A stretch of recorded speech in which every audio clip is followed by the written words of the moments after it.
Hi, today I wanted to talk about Thorn's Brew and to give you a little bit of the backstory because in Loving Aspen, you only meet part of it. You meet Mallory Hampton in the very first chapter, who becomes the antagonist. And Mallory has been vetted by his Aunt Lavinia, who she thinks she knows everything, and she has put him up to saying that he's the Hampton, but he doesn't understand what being the Hampton means. He's human, and there's nothing about him that is magical or will have any magical powers. And Mallory meets Aspen Bennett and Aspen's twin brother Jax, and does not understand that he can't just have Aspen because Aspen is the chauffeur's son.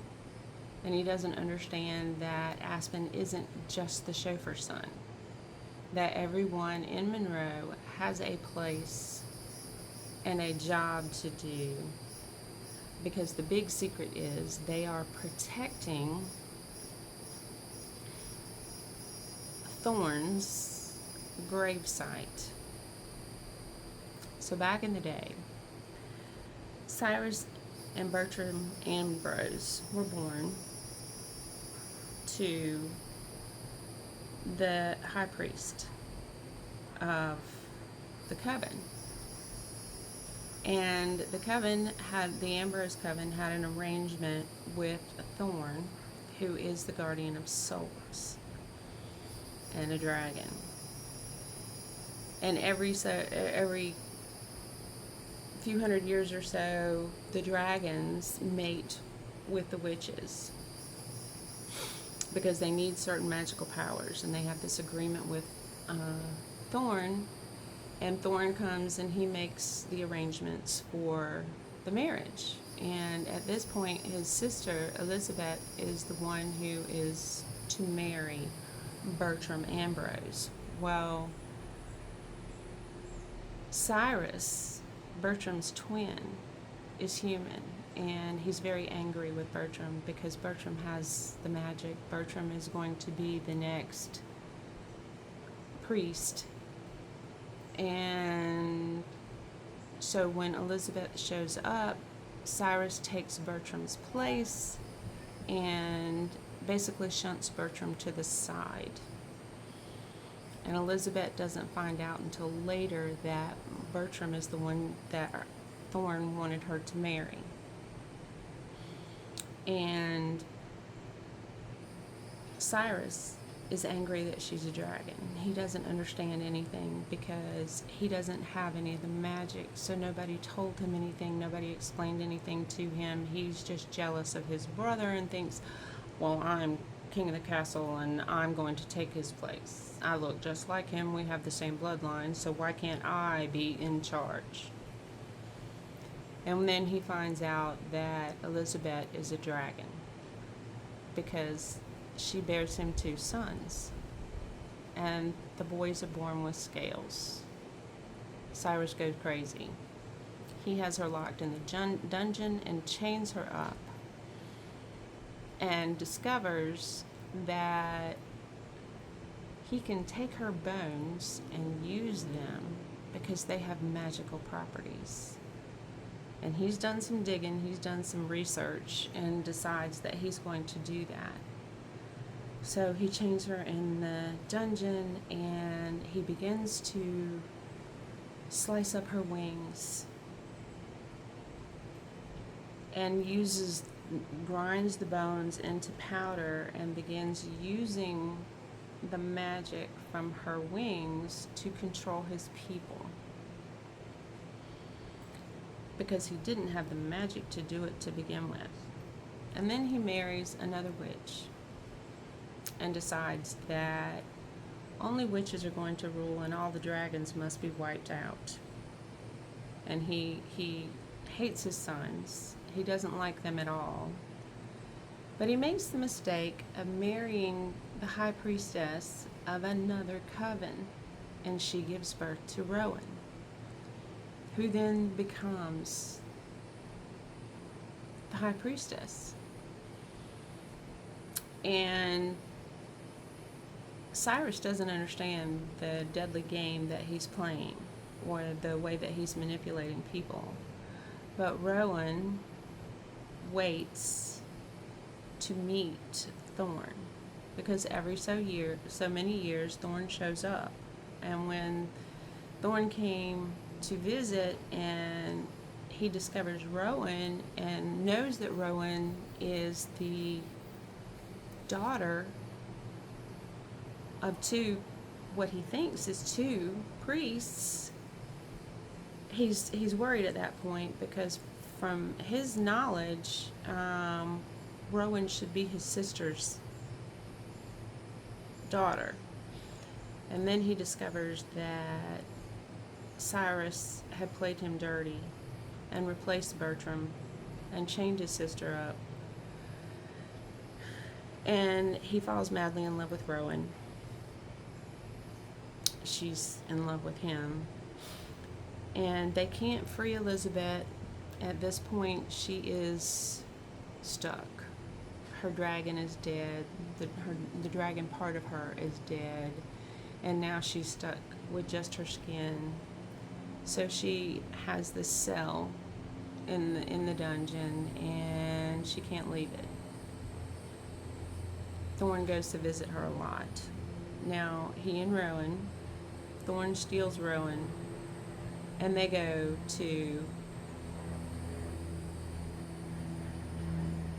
what is now Monroe, and they build a little house, and they have several sons, sets of twins.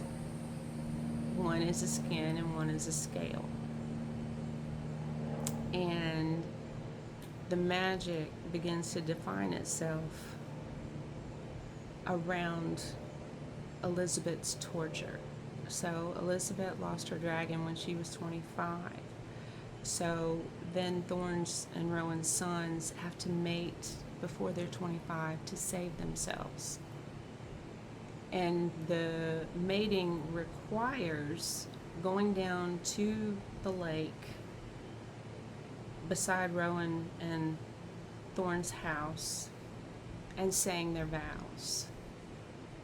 And if they don't do this, if they can't do this, then the scales take over for the dragons and the skins have to leave. They can't stay because the magic won't allow them to. Now, Loving Aspen is about Fortescue's son, Fort, and we have the new generation that is now discovering all the history and lore. And Aspen has no idea about Elizabeth because he's a skin. He and Jax are skins known as the Riots because they keep everybody calm, and they run a coffee house called Thorn's Brew. Yes, they know that Thorn is their grandfather, but they didn't exactly know about the dragon parts. Fort has to take care of his brother because Fort is the skin and his brother is the dragon. And Fort is not able to marry. He could have married Selena, but Cyrus has his fingers so far into the council that he sends his granddaughter Lavinia Ambrose, who marries the head of the council, and her job is supposed to be to match mates. That's what her job is supposed to be, but she's human. She doesn't have any magic. She was not born there. She was not bred there. She's not blood in the soil there. So Lavinia Lawrence has created all these problems, and she's married to Barty, who's the head of the council, and Barty is a skin. And you do have some scales. There are several scales wandering around who were dragons, who pledged themselves to Thorn when they discovered what happened with Elizabeth. And Lavinia decides that she's going to wipe out the dragons all by herself. So the first thing she does is she presents them with Mallory Hampton, shoves him at the council and says he's the descendant of Thorn and the Hampton house is his property, and because he has the ring. Well, Lavinia stole the ring. Now, we plop in to this series in Mallory's head, and he's going through who's who and how close they are and how he feels like he's on the fringes. And Cedar Lawrence, Lavinia's daughter, has welcomed him in, but Cedar doesn't understand either. Cedar doesn't know. So she thinks that her mother, she's always trying to please her mother, and she thinks that her mother is correct, and she's got to welcome Mallory into the fold. And he meets Aspen, and he thinks Aspen is, because Aspen is 5'7" to his 6'5", that Aspen is weak and that Aspen needs a savior, so he's going to save him. And Aspen won't give him a time of day. And Mallory is a writer, so he writes their story 3 different times, but he doesn't change certain things. So when those stories get published and they show up in Monroe in the bookstores, Aspen and everybody else knows that Mallory is one MC and Aspen is the other, and that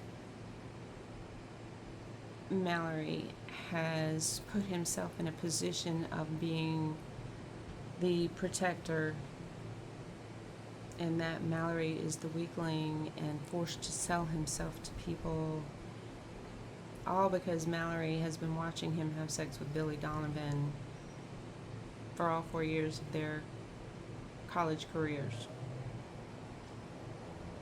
So Mallory ruins Aspen's chances. Lavinia gets in it and separates separates Aspen and Billy. So this is the background for Thorn's Brew, which is Rowan and Thorn and their children. And you don't really know about Lavinia until further into the story. But there's a lot of lore there. There's a lot of laws and magic and things that have to happen. Like they have to get married by the time they're 25, and that each son of Monroe, son and daughter of Monroe that comes home because they're born there, bred there, blood in the soil there, the Monroe calls them home. Monroe is the magic. And they don't have a lot of sexual partners. They don't sleep around. They have one to walk them to the lake, which is usually their first boyfriend, girlfriend, significant other.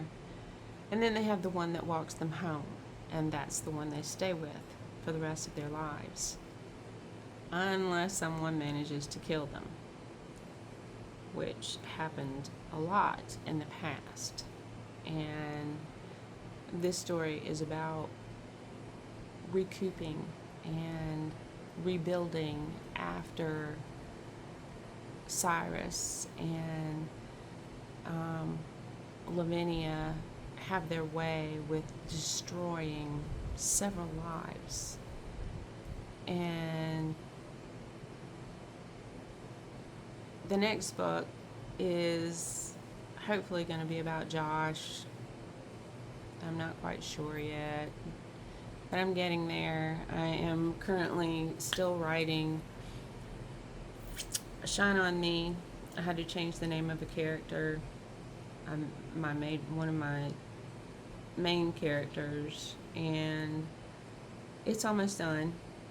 I'm in the editing stuff now, which is moving sentences around because all the information is there. I just have to put it in the right place. And working with my editors on getting that done before I send it up for ARCs. So anyway, I just wanted to chat with y'all about Thorn's Brew, and I hope you'll give it a chance. It's currently now available wide All four that are out are available wide. So you can get them on Amazon, you can get them on Kobo, you can get them on Barnes & Noble, Smashwords. Smashwords is having a sale and they're all 25% off. So go grab Loving Aspen. It's fast paced. It is a lot of how they think and how they feel. First person, past tense, and not a lot of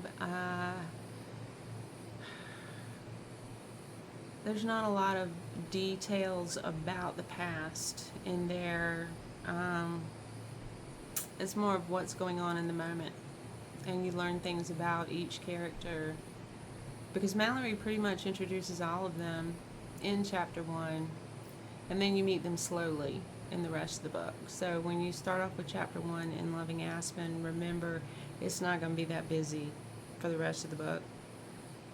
So I hope you like it. Grab your copies. Please don't forget the Smashwords sale, 25% off. Grab the books, and I hope y'all have a great day.